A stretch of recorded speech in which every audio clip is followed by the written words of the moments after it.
बिस्मिल्लाहिर्रहमानिर्रहीम।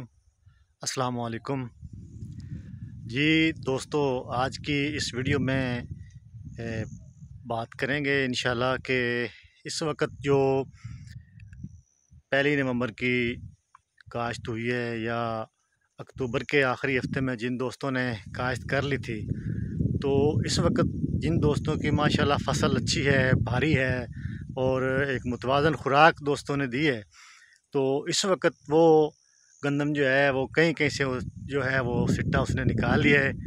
तो बाकी जो है अक्सर और बेशतर जो है वो इस वक्त 100 दिन को पहुंचने वाली है और फुल गोब की हालत में है। सिट्टा कहीं कहीं निकल गया है, कहीं कहीं पे निकल रहा है।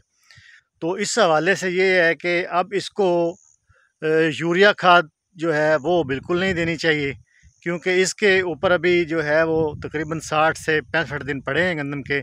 तो अभी जिस गंदम ने सिट्टा निकाल लिया है वो मज़ीद अगर कद करेगी तो वो उसके गिरने का खदशा है। और जैसा कि आप सब दोस्त जानते ही हैं, जो फसल गिर जाती है फिर उसकी एवरेज जो है वो नहीं होती।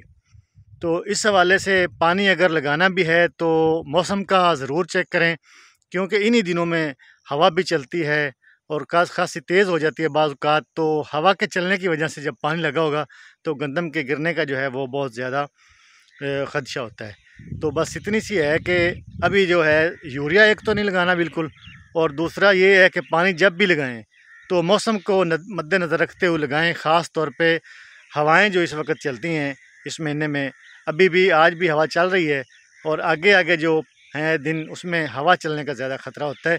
तो इस हवाले से ये बात करनी थी कि पानी जो है वो मौसम के हिसाब से लगाएं।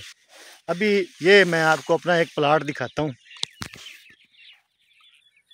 ये देखें, ये गंदम तकरीबन इस वक्त यहाँ तक इसका कद ये हो गया है।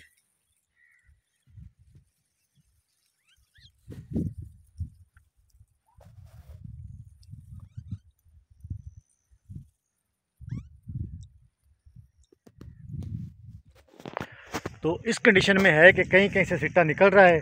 कद इसका तकरीबन जो है वो अभी से 3-3.5 फुट हुआ पड़ा है।